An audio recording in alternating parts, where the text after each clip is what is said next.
Hello and welcome to episode 3 of Youth Squad Prospects 4 with Morecambe, and who else to get the player of the month but a big, strong Akinde. Unfortunately, we don't get to face them just yet. We're going to finish the month of September. Swindon, Crawley Town, Cutsies, Macclesfield and Grimsby. So let's crack on with the action. First game is at home against Swindon Town. So here's the starting lineup for Swindon Town. We've got two goalkeepers playing. Mallet, who's the more fit one, is playing in the CDM role. Murphy keeps his place in the side. He plays at centre back alongside Krav. Gallo's going to have to do right back because Chumacero and Redenton are both out on international duty. League 2 action here live from the Globe Arena. We host Swindon Town and we are the lowest scoring team. Oh, what a ball in. Oh, that's a mistake. But Ferrari makes up for his earlier mistake. Oh, Wool through. Good save by McNeil. First shot of the game.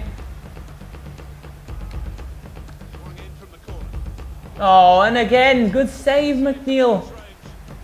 Liam McNeil, the captain, stepping up to the plate to keep us in it. 3 subs for the second half. Chevalier, Guidi and O'Byrne are coming on. I'm putting Chevalier up top because he's the tallest of our forwards and he does have the 5-star skill moves. They're already wasting time. Nobody wants the 3 points. Oh my word. And they've scored as well. It's their first proper chance of the second half. And Richards has scored for Swindon. That is the dagger, to be honest. We have been second best here. Ball out wide. Here is the Fresn. Play it through. Russo is in. Just needs to play this right and doesn't. Needs someone to make a run. Here is O'Byrne, the long shot specialist. It falls right back to another player. Can't put the shot on target, unfortunately. That is full time. 1-0 Swindon Town. We have been second best. This definitely wasn't a classic, but I guess Swindon deserved it for the 2 shots that pulled 2 McNeil saves in the first half. We had nothing going forward until the very end.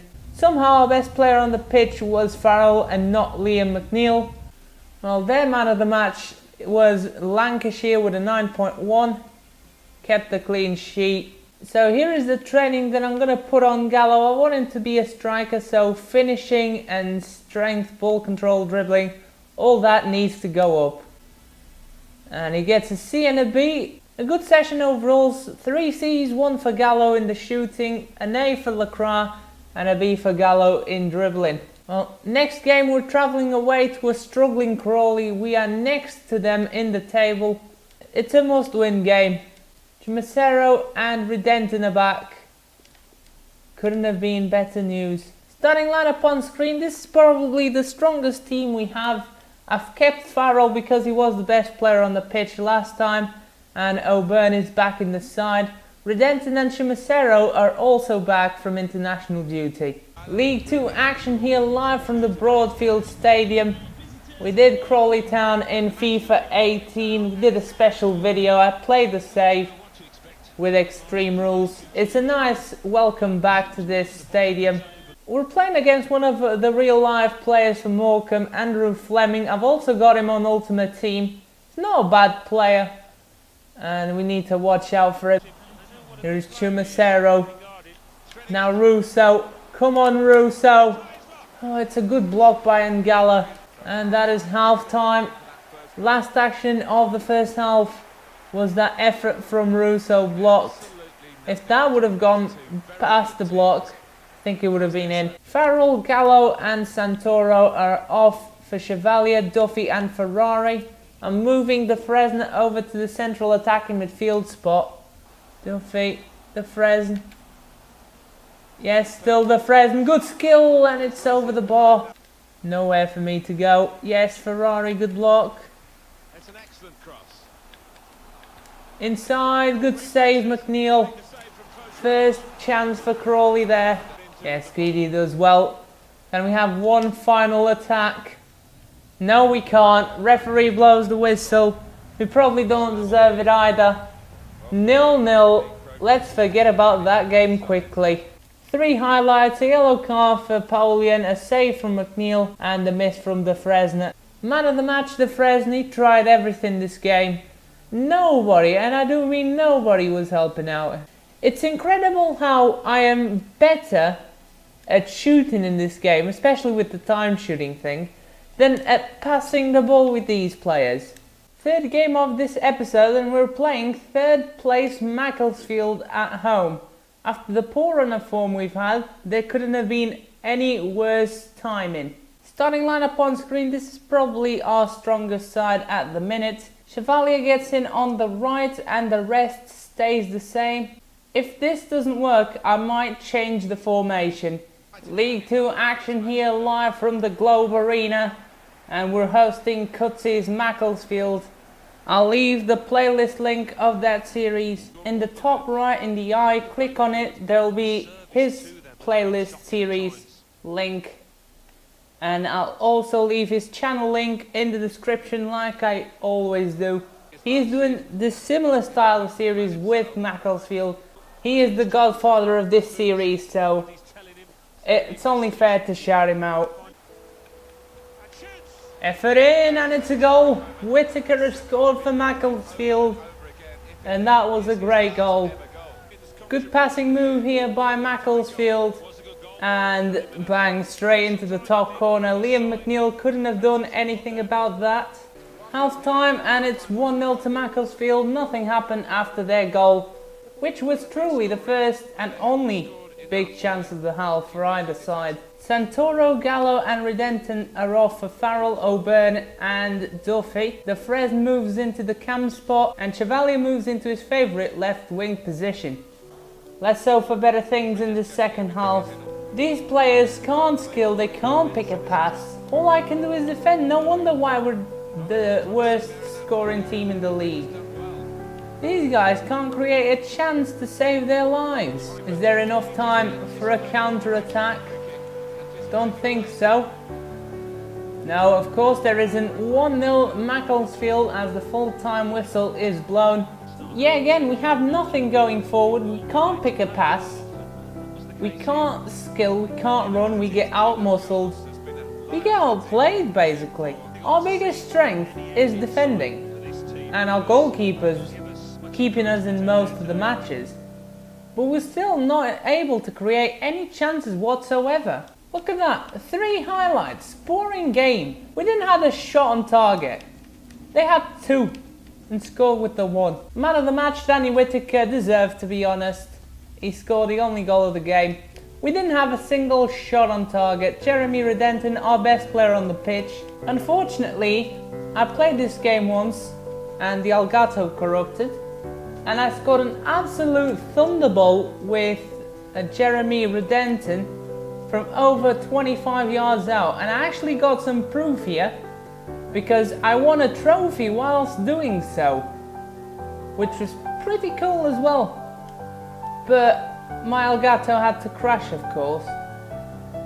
We were taking the lead there just at the start of the second half. Felt the same thing with the gameplay, just not good enough going forward. Fourth and final game of this episode, we are away against Grimsby Town, which Barmer used to do a series with in FIFA 17. If you are into this kind of series, I recommend you go check out his series, and Grimsby was one of them. I'll link his channel in the description. Starting lineup on screen, this is the side that I've come up with. Redenton, Krav and Mala in the centre back spots, Guidi and Gallo in the double pivot position, with Guidi doing more the defending work. Chumacera and Chevalier on the wings, De Fresne and Santoro supporting Russo up top. And of course, the best player so far, the captain Liam McNeil, is starting in between the sticks.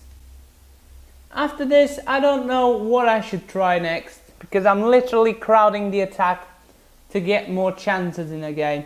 EFL League 2 action here live from Blundell Park, and Grimsby host Morecambe. It's pouring down at Grimsby's backyard. Let's try and make the most of it.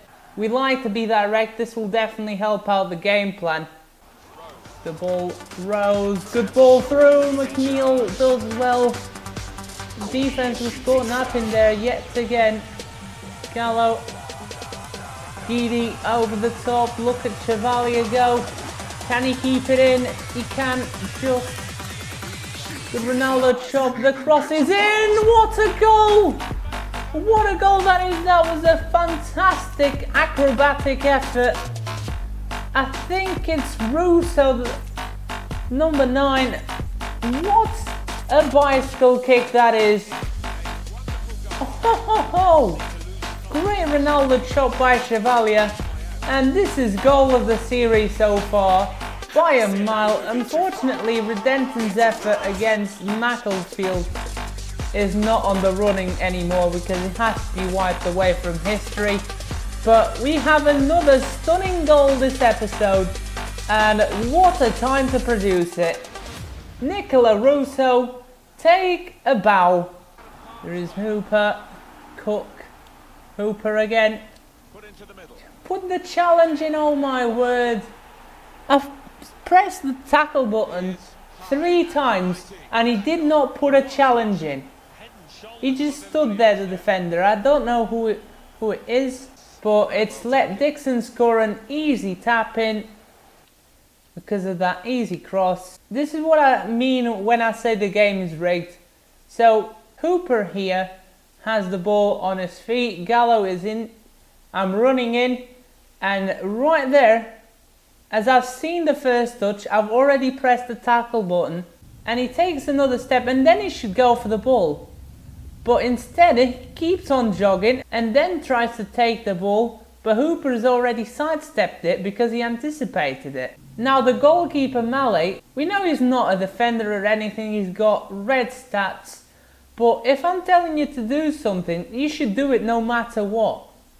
And I've already seen that Hooper has taken a long touch here. So as he is approaching the ball, right here I'm already pressing the circle button just to cover the cross. But Mallet doesn't put a foot in and then does this. Easy tap in, easy cross for Hooper, easy tap in for Dixon, and keeper in no man's land. 1-1. All of our hard work undone. That bicycle kick gets cancelled out. Oh, good ball. Rose. Oh, it's 2-1. Where has Morecambe gone for the last few minutes? Fantastic link-up play by Grimsby, and Rose gets a good look at the goal. Smashes in near post. Computer has just used near post against me, just to rub it in my face. And that is half time. That was the last action of the first half. 3 changes at the break. I've pushed Guidi back to the centre back spot, and Duffy, O'Byrne and Farrell are coming on for the midfield. We need to get some energy in there. We need to get a grip. Good ball over the top. Good header through. Good save. Oh my god. You can't be doing this to me. Oh. 3-1, and I've tried to pass to the winger and he passed to the inside midfielder instead. This game has been so frustrating. Look at this for pinpoint passing. We can't even pick the most basic of passes. Anyone in the first team shouldn't be a professional footballer apart from the goalkeeper. I probably think the goalkeeper will do a better job than any of our 10 outfielders. Which is fucking stupid after we scored a bicycle kick. The cross in, McNeil punches it out. He's the only one battling here. There is Russo. Still Russo going forward. Good ball. The Fresner is wide open. He's going to time it well, and it's 3-2. It's a consolation. Come on. There's still time for the draw. I'll take it. Full-time whistle here at Blundell Park, and it's finished 3-2 to the home side. Shots-wise, Grimsby had a lot more, simply because we couldn't stop giving possession away. But we created as many good chances as them. We just can't get our shots off. Nicola Russo, man of the match with the bicycle kick. I agree, he got the assist for the second goal as well. The Fresno picked up a nice belter at the end of the game. Finally got himself a goal. Hooper, of course, the best player for Grimsby Town. After such a poor episode, I think we can do the scouting reports for this episode. Let's see what France has to give us. Alexandre Lacroix is 5'8", being a centre-back, that is just poor. Reject. We don't need any more goalkeepers. And that is about it. France has got nothing. Northern Ireland, give us a decent player please. There it is. Dylan Brennan, 5'11". Peter Breen is too small and his valuation isn't great, so we'll reject him. And finally, the Italian report. What have you got? We've got a 70 to 94 potential centre-back here. Giuseppe Mariani. Well, we've got 1.6 million. So we've got enough money from the sales in the summer to fire Richard Fagan. And enough to sign a better scout than him. We'll take the 4-star, 2-star Alexander Sorensen. Alexander Sorensen is off to his homegrown country for his first scouting mission, as it is tradition. But now I'm going to take your suggestions on board. And first one is to go Australia for a physically strong player. That was submitted by Tomahawk. So go check him out. Link is always in the description. Thank you very much, mate. The final scout, Aurelien Castel, is going to the Czech Republic to go search for the next Rybar, like Andrew said in his comment. Thank you very much, mate. We still haven't got around to scout England, which is remarkable. And to be honest, I'm not really that bothered, but I know we're going to have to scout England sometime soon. That is it for this episode. I hope you have enjoyed it. I'm going to leave you with the league table. We are down third bottom, above Yeovil Town and Forest Green. We are tied with Lincoln City, who somehow only picked up 9 points as well. Even though Akinde is the tied top goal scorer in the league, which is unfortunate. I'm kind of glad we are struggling, but at the same time it feels like I can't do anything with these players. But that is it for this episode. I hope you have enjoyed it. I'm going to see you all next time. And until then, have a good one, guys.